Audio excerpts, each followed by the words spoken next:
Well, probably one of the most highly anticipated games of the season as David Moyes returns to face his former club with his new one.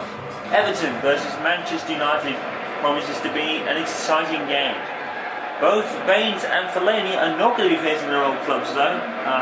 Having Manchester United played a game a few days ago, Moyes has reshuffled again, as you have to do. These athletes are only human. They need their rest, and Moyes has highlighted that fact in the game. Baines and Fellaini played last time out. But it's still a pretty strong squad. Van Persie actually, I think, is probably one that actually retains. It's actually he come back because Hernandez had actually started the last game as well. Total reshuffle for Manchester United, not the squad that played Aston Villa in the slightest.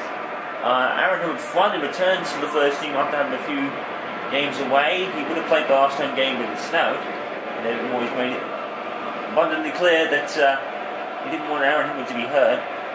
That's why Henwood's never really suffered an injury. Not because he doesn't play, really because he doesn't play that often, but as long as Aaron's happy, then the club's happy, and he loves this club. He's got it as a kid, so Phil's ill looking good. Well, the two clubs in the biggest rebuilding process of their lifetime, if you like. Roberto Martinez now managing Everton. Manchester United took David Moyes, handpicked by Sir Alex Ferguson, to manage the club. Martinez has done a stellar job, you have to admit, with Everton. Absolute stellar job.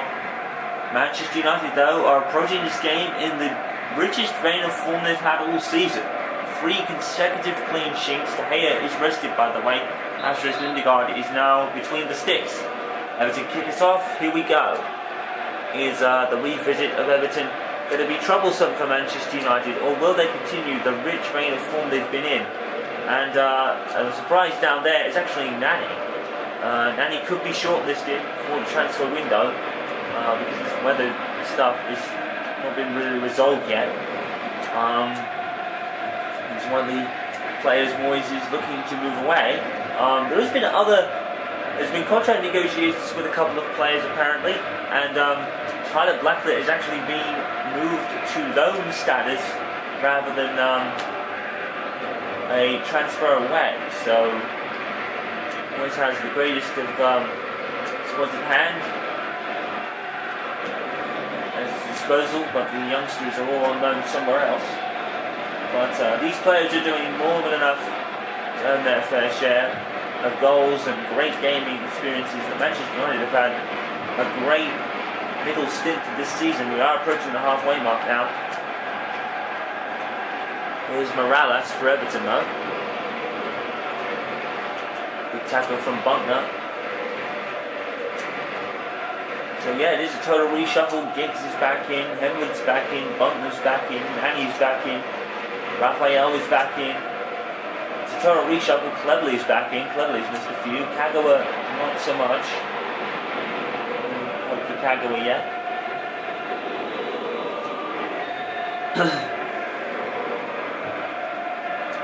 Jagielka, who was one of Moyes' targets for the summer window, but really didn't get anything to go with it. There is a score coming for the Stadium of Light, and this is important. Sunderland 1, Chelsea 0. That's important. Manchester United this is the best time to be playing as a Manchester United player right now, in the richest vein of form they've been in all season. With Chelsea losing, if Manchester United can take the lead and win this game, that'll mean they close up the gap on them. I think they might overtake them in the table before too long. I think Manchester City took back the lead about a month ago. Gareth Barry, loaned from Manchester City unbelievably to Everton, or bought. I can't remember what the status is with Gareth Barry, but he's moved in any case to Everton.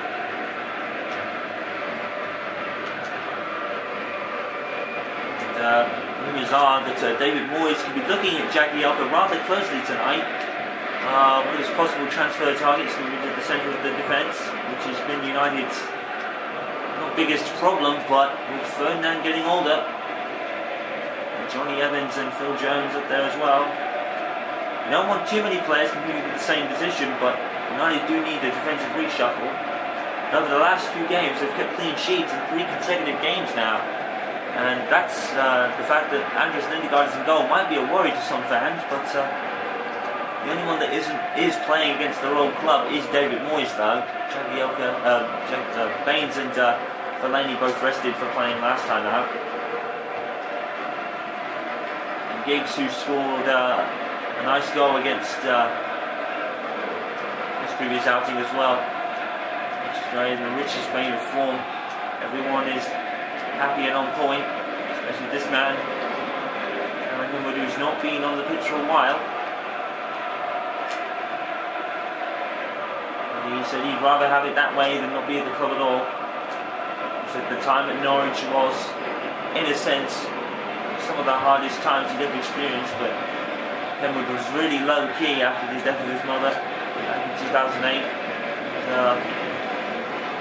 Alex Ferguson thought he needed some time away to be with the new surroundings and to get his head straight, and he did. And he's come back even stronger since. Because of his mother, he took rather well, but he knew the circumstances. They are very somber ones. But Henwood has been very strong-willed his whole life. He's had to be. The adversity he's had to face, and here he is with cerebral palsy playing for one of the biggest clubs in the world, and I don't think he'd have it any other way, to be honest. I think if he was transferred away, he'd be really upset. He's like David Beckham in that regard, loves the club, and I think it would hit him hard if he was to ever move away from this club. He's loved it since he was a little kid. I can't remember ever supporting them after a match, but being a fan of them, so that's what he's stuck with his whole career. Stuck with his team. He's been captain on a couple of occasions. I think he was captain today as well. And those strange boots with the initials KJW on them, we can't figure those out. Still can't figure those out at all.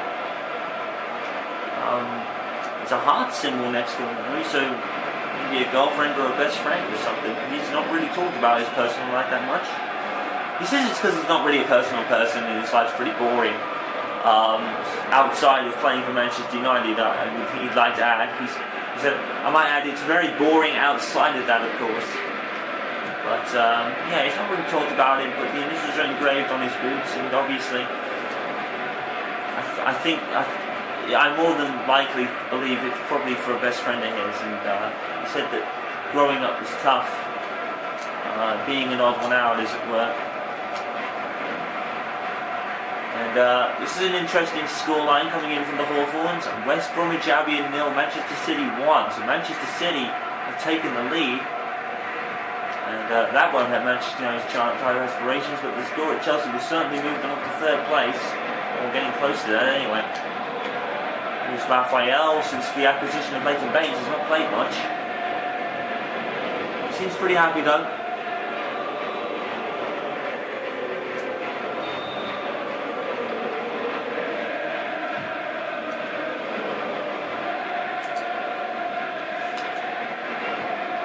The draw at Arsenal, Manchester United have played some of the best football we've seen in a while from them, maybe even in a year or so. Shows that the old team with Cristiano Ronaldo possibly in the squad, the passing's been acute and brilliant, and the defending has really stepped up. Moyes is going to be really pleased with his squad's ability to defend right now. Here is Nani.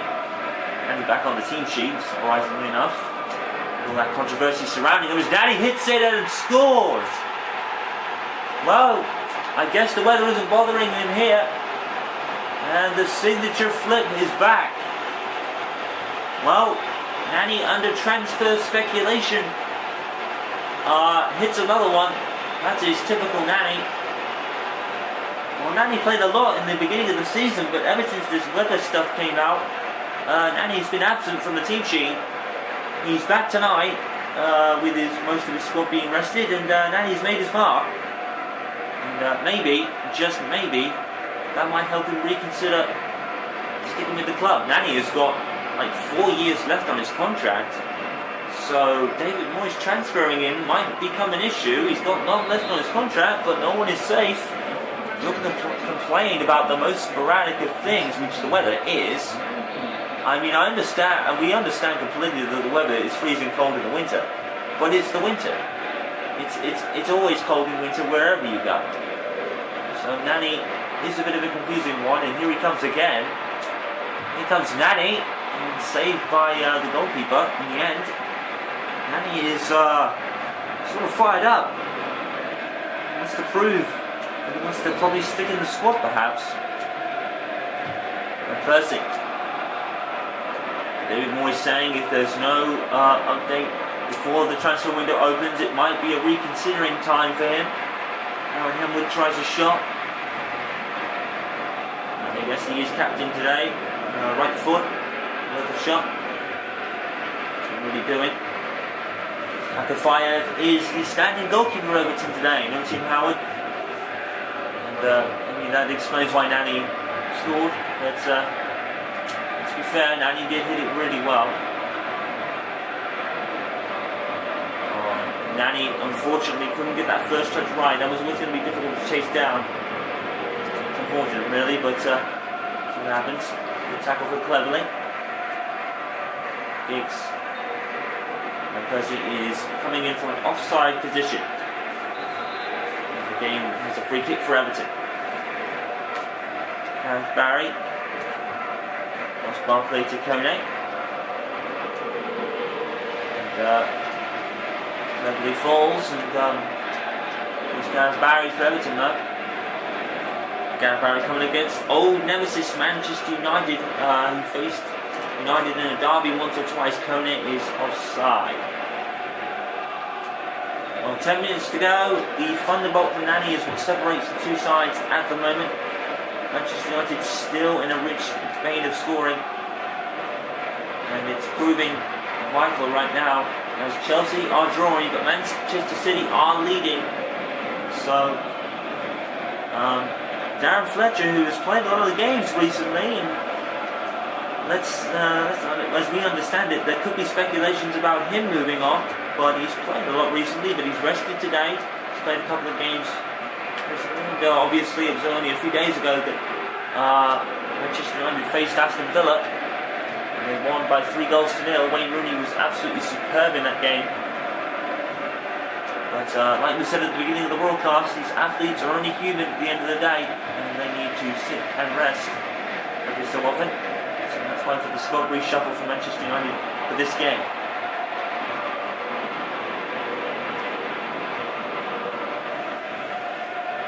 Here's Kone.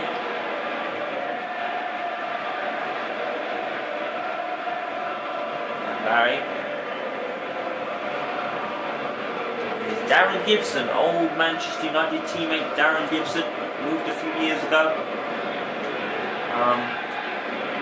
You have to say that maybe Gibson's move was warranted. The likes of Kagawa and Cleverly have come in and done a fantastic job. Henwood's been at the club for his 9th season in 2014, will be his 9th year. Actually, I think it might be his 10th year. Actually, I think Henwood's been in the club for 10 years now. It's Cleverly, and he missed it. Cleverly scored that belter against Manchester United back a month ago in the League Cup round of 16. He tried another one here.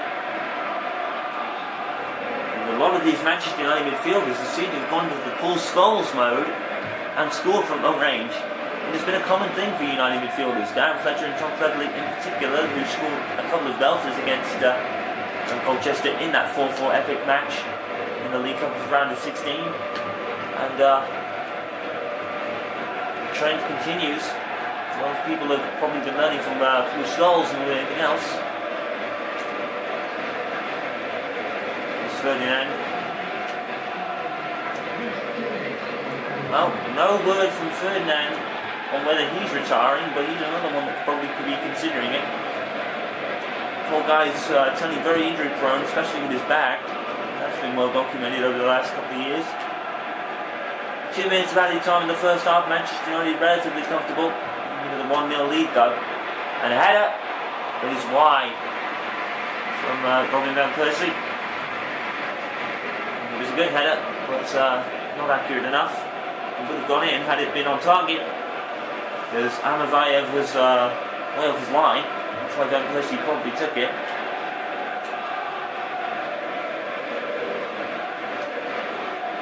It's Peanut. Revelation at Everton, Stephen Peanut. Wanted to force a proper move to Everton along his loan spell. Manchester United fairly comfortable with a 1-0 lead. It could all change in the second half, but as of right now, United have a 1-goal lead thanks to Nani Thunderbolt, and it's looking fairly comfortable. It can all change in the second half, but it's Manchester United 1, Everton 0 at the break.